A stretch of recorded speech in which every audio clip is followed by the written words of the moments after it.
Hello guys! Welcome back to my channel. And for today's video, gagawa tayo ng look using Shopee makeups na na-purchase ko of course sa Shopee. Actually, hindi naman full face tong gagamitin nating mga Shopee makeup kasi hindi ako nag-purchase like primer. Basta hindi siya full face. Ito yung pinaka-una kong nabiling palette sa Shopee kasi nabasa ko na yung mga reviews for this parang dupe nga daw ng Jaclyn Hill pero yon, ayan, yung Impressed You ng Beauty Glaze. So, ito yung kanyang itsura sa loob. Yan, ayan yung mga shades. Yung iba, nagamit ko na yata, parang saglit lang, para isang beses ko pa lang siyang nagamit. So, ito yung kanyang packaging. Para siyang karton. And may plastic siya dito sa bago mo ma-open. Pag in-open mo siya, nakaharang din sa mga product. So, ito. Powder, eyeshadow, ingredients, tapos directions. Apply gently with a brush. Foiled textures deliver their maximum payoff when applied with fingertips. For external use only. Discontinue if signs of rash or irritation appear. Totoo naman. Kung meron kang nagamit na something sa face mo at namula or nangati ka, wag na nating gamitin. Wag na tayo magtiis ganda kasi baka mas lumala or sa halip na pagandahin ka niyan, lalala pa, diba? So, yun.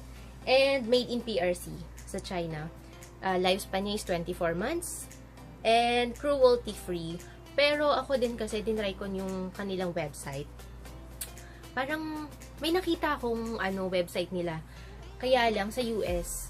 And some of their products kasi hindi naman nagmamatch dun sa presyo sa China kasi medyo pricey pag sa States. Tapos, di ba, syempre, pag nagpa-deliver tayo, may mga tax, eklabo pang ganyan, mahirap. So, nakita naman natin sa Shopee meron. And, marami na rin naman nag-review nito. Sabi sa inyo, yung presyo nito is 260 pesos. Ay, 360 pesos. Ito. And, ito namang focallure ever-changing na eyeshadow palette. Her eyeshadow is 263 pesos. Ito yung loob niya. So, meron siyang 14 shades of eyeshadow. May same as Beauty Glaze, meron sila ditong 24 months of lifespan and cruelty-free. Nakitang website ng focallure, pero okay din naman daw to. So, tatry natin. Anyway, so ito yung ating foundation. This one is focallure liquid foundation. Ay, fluid foundation. Yan, yung kanyang itsura. And then the packaging, meron siyang 31 grams. And nakalagay din dito sa likod yung kanyang mga ingredients and claims. So, ayan, cruelty-free din siya and 24 months ang kanyang lifespan. Ang kinuha ko shade is 02 porcelain. Kasi feeling ko, ito yung kanilang yellow tone, undertone. Yellow tone. Ayan. So, ito yung kanyang itsura. Pag in-open mo, may pang-pump. In fairness, may pang-pump siya. And, plastic. Maliit lang yung, yung product. Mas malaki pa yata yung takip. Ayan, 2 pumps. And, apply natin siya sa ating face using my fingertips. Ayan.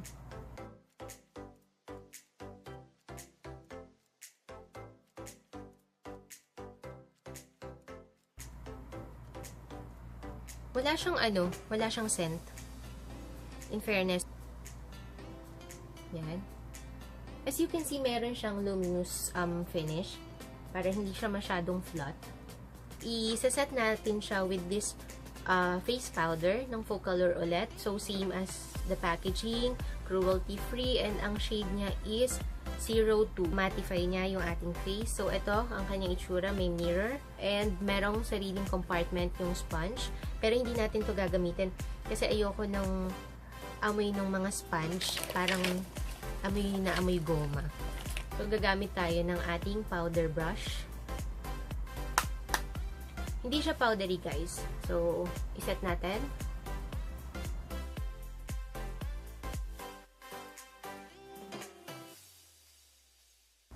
So, ito yung ating gagamitin sa ating kilay, yung brow mascara, waterproof brow mascara ng Puff Feel. Ito yung kanyang itsura. Maliit lang siya. Wala nga siyang nakalagay kung ilang grams eh. Kasi ayan lang, as in yan lang yung print niya, yung kanyang pangalan. Tapos, ayan.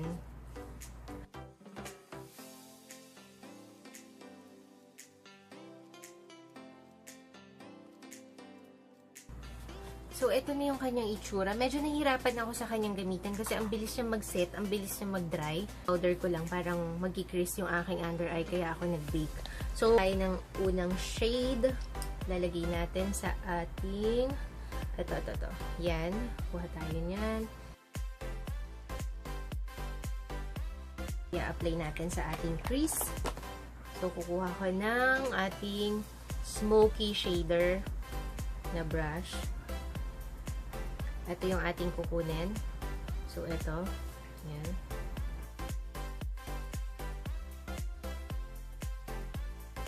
This one. Pa tayo. Konti lang. Kasi baka ma-shock tayo sa kulay.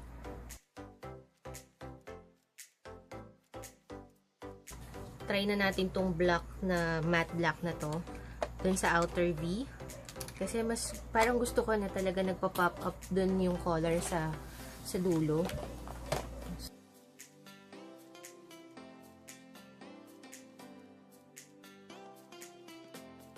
So, etong shade na to, ang shade niya is laser. Ito yung aking kamay, ating fingertips. Yan. Apply natin sa gitna.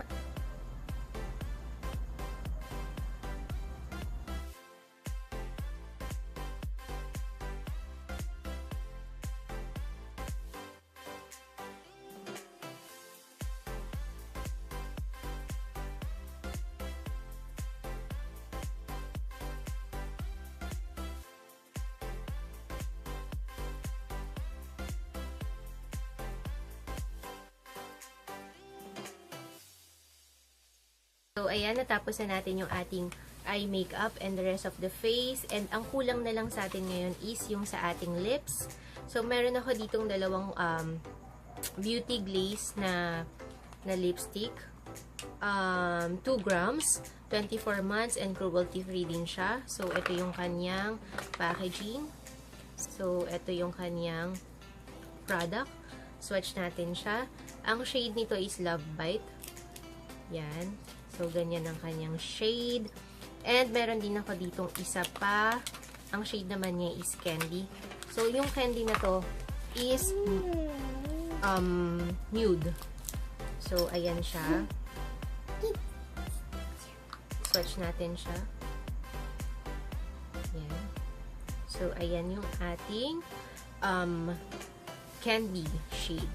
So, ito na lang muna siguro gagamitin natin since putok na putok yung eyeshadow natin. Kaya gagamit tayo ng light.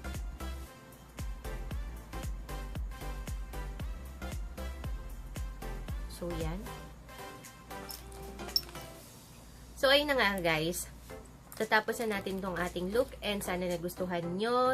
Like lang kayo kung nagustuhan nyo yung ating video.